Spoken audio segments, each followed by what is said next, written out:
Have you ever trusted someone so deeply that you ignored the little things, the subtle signs that something just wasn't right? My name is Phil, and for 2 years I thought I had a good thing going with Josephine. It turns out that I was wrong in ways that I couldn't have imagined. Josephine and I had been together for 2 years. On paper, we made sense. I'm the kind of guy who likes to keep things simple: a steady job, bills paid on time, nothing too flashy. I value trust and stability. Josephine, on the other hand, was a firecracker. She had this magnetic charm that could light up a room, and her ambition was contagious. She dreamed big, talked fast, and always seemed to be one step ahead. But Josephine had layers, some I didn't fully understand. She rarely talked about her past relationships, brushing off questions with a laugh or a quick subject change. Whenever something bothered her, she had this way of turning the tables, making it seem like I was the one being unreasonable. Looking back, I see those for what they were: red flags. At the time, though, I told myself it wasn't a big deal. Every relationship has its quirks, right? On the surface, things were stable. We didn't fight much, and we spent weekends watching movies, cooking, or just hanging out. But there were moments when Josephine felt distant. Like she was physically there, but her mind was miles away. I brushed it off, convincing myself I was overthinking. After all, she was busy, driven, and always juggling a million things. It was Josephine's idea to go to Bali. She pitched it as a reset, a chance to reconnect after 2 hectic years. She said all the right things: how we deserved a break, how it would bring us closer. Honestly, I was sold. Bali sounded perfect. Sunsets, beaches, good food. And truthfully, I thought it could be the thing that brought us back on the same page. Maybe this was the moment we'd take the next step. I didn't know then that Josephine had a completely different plan. Her ex-boyfriend, a software developer, lived in Bali. I had no idea she'd been talking to him, much less that this reset was just an elaborate cover to see him. She didn't give me any reason to suspect otherwise. She played the part of a girlfriend ready to make things work, and I played along, hopeful that this trip was exactly what we needed. When we landed, everything felt like a dream. The resort was incredible. Palm trees swayed in the breeze, the ocean sparkled like something out of a travel brochure, and the staff greeted us with chilled drinks and warm smiles. It felt like paradise. The first couple of days were everything I hoped for. We had romantic dinners, explored the markets, and took silly photos by the pool. Josephine seemed relaxed, laughing at my dumb jokes and snapping selfies like any happy tourist. For a brief moment, I thought we'd turned a corner. But then I started noticing things. Little things. Josephine was glued to her phone, scrolling or texting, even during meals. When I asked about it, she'd wave me off with a quick, just work stuff. She'd step away to take calls, speaking in hushed tones. And when I asked who it was, she'd brush it off with a casual, just some emails I need to deal with. At first, I didn't press. I trusted her. Or, more accurately, I wanted to trust her. But something about the way she tilted her phone screen away whenever I glanced over, the way she hurried through her excuses, it didn't sit right with me. Still, I told myself to let it go. I mean, we were in Bali. This was supposed to be our time. Why would I let a few odd behaviors ruin it? One afternoon, after a long day of exploring, Josephine told me she wanted to check out some local markets alone. I just need a little time to myself, she said with a smile that didn't feel quite right. I was stretched out on the bed, tired and not really in the mood to argue, so I said, sure, no problem. But as soon as she left, that uneasy feeling came back. Something about her energy didn't sit right with me. I couldn't explain it, but I knew I had to trust my gut. That's when I remembered the tracking feature on our iPhones. We'd turned it on for safety before the trip. I opened the app and saw her location pop up on the map. She wasn't heading toward any markets. She was sitting still at a cafe just a few blocks away. Curiosity got the better of me. I threw on my shoes and headed out, my heart pounding in my chest. When I got close to the cafe, I slowed down and looked around carefully. And that's when I saw her. Josephine was sitting in a quiet corner, leaning in close to a man I recognized immediately. Her ex. I froze. What was he doing here in Bali? She had told me their relationship was over, that he was part of her past. But the way they were sitting tells a different story. I didn't want to make a scene. Instead, I stepped back into the shadows and watched. It wasn't hard to see what was happening. They were too comfortable together, too familiar. I pulled out my phone and snapped a few photos from a distance, her hand brushing his. The way they leaned toward each other like no one else in the world mattered. It was all the evidence I needed. By the time Josephine got back to the hotel, I had calmed myself down enough to act normal. How was the market? I asked, keeping my tone even. It was great, she said, handing me a small souvenir keychain. I smiled and thanked her, but inside, I was fuming. Later that evening, while she was in the shower, I did something I never thought I'd do. I went through her phone. I wasn't proud of it, but I needed to know the truth. What I found confirmed everything. The messages between her and her ex went back months. They talked about how much they missed each other, how they'd always have a connection. She hadn't even mentioned me to him. To him, she was single, ready to give their relationship another shot. I stared at the screen for what felt like hours, my stomach twisting into knots. This trip wasn't about us at all, it was about him. She had planned everything, down to the last detail, using me as cover. But I didn't confront her. Not yet. I needed time to think and figure out what to do next. For now, I knew one thing for sure. Our relationship was over.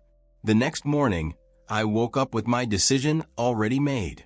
I knew exactly what I had to do, and there was no room for second-guessing. As Josephine got ready for the day, I told her, I'm feeling a bit off today. Probably all the food and sun yesterday. You go ahead without me. I'll catch up with you later. She didn't seem to suspect anything. In fact, she looked more relieved than concerned. All right, she said, casually brushing her hair. I'll go check out a couple of spots we talked about yesterday. I nodded, doing my best to seem relaxed. Have fun. Let me know if you find something interesting. As soon as the door clicked shut behind her, my calm act dropped. I sprang into action. The night before, I'd already booked a last-minute flight out of Bali, something earlier than I ever planned to leave. Now, I needed to put the rest of my plan into motion. First, I called the front desk to cancel the rest of our hotel stay, explaining that I had an emergency back home. Then I started packing my things. Every move felt surreal, like I was on autopilot. I double-checked that I had all my essentials, my passport, phone, wallet, and any personal belongings I didn't want left behind. Before leaving, I wrote a short note and placed it on the desk in the room. It said everything it needed to. Josephine, I know about your betrayal. I saw you with him. This trip wasn't about us, and now I understand that. The room is canceled, and I'm on a flight back home. Don't contact me. I've blocked you on everything. Good luck. I stared at the note for a moment before folding it neatly and placing it on the nightstand where she would see it. With my backpack slung over my shoulder and my suitcase rolling behind me, I took one last glance at the room. I wasn't sad, angry, or even nervous anymore. I just felt done. I left the hotel, caught a cab to the airport, and boarded the flight home without looking back. It was time to leave both Bali and Josephine behind. When Josephine got back to the hotel that night and found I was gone, her world must have started crumbling. She scrambled to book a last-minute flight back home. Flights out of Bali aren't cheap, especially at short notice, and she had to pay through the roof to get back as I did. I imagine it was a tough pill for her to swallow, especially since she'd expected this trip to be all about sneaking around while I played the fool. When Josephine got home, she didn't waste time trying to save face. She started telling our mutual friends a story where I was the villain. According to her, I had freaked out for no reason and abandoned her in Bali. She even accused me of being controlling and emotionally abusive, claiming that I ruined the trip because I couldn't handle her being friends with her ex. At first, a few friends bought into her lies. They started reaching out to me, asking if I had really done what she claimed. Some were cautious, others outright judgmental, and I could tell Josephine was trying to paint herself as the victim. I didn't panic or lash out. Instead, I calmly shared the evidence I had, photos of her with her ex, screenshots of their messages, and even the texts where she planned the trip to see him. I laid everything out so there was no room for doubt.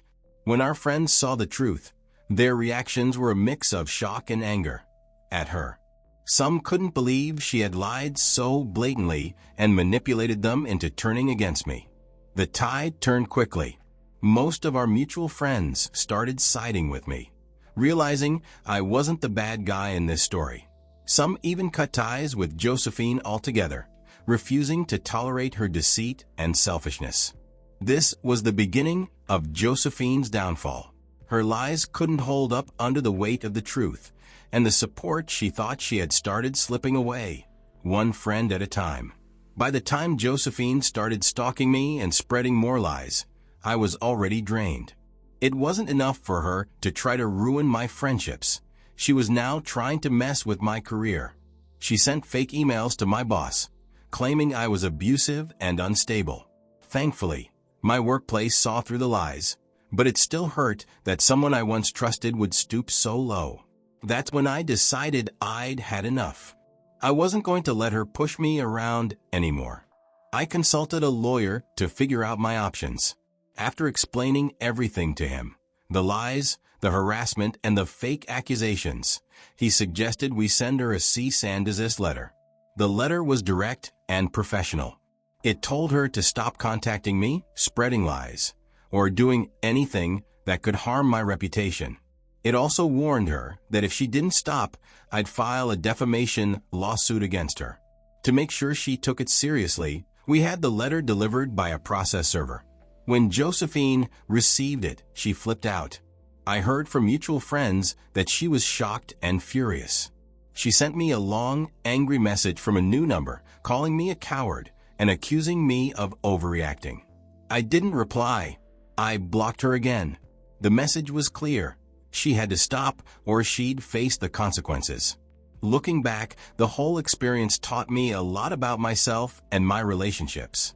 For a long time, I ignored the red flags because I wanted to believe the best in Josephine. But in the end, I learned that trusting your instincts is crucial. If something feels off, it probably is. Another thing I learned was the importance of boundaries. Letting people walk all over you, whether it's in a relationship, at work, or with friends, only leads to more problems. I realized I deserved respect and honesty, and I wasn't going to settle for anything less. If I could advise anyone going through something similar, it would be this: trust your gut. If someone's actions don't match their words, pay attention. Don't be afraid to stand up for yourself. Staying silent only gives toxic people more power. Surround yourself with good people. True friends will support you and help you see the truth. Learn from the experience. Even the worst situations can teach you something valuable. Now, I'm focused on building a better future for myself. Josephine's lies and drama are behind me, and I'm grateful for the peace I have now. It wasn't easy, but cutting her out of my life was the best decision I've ever made.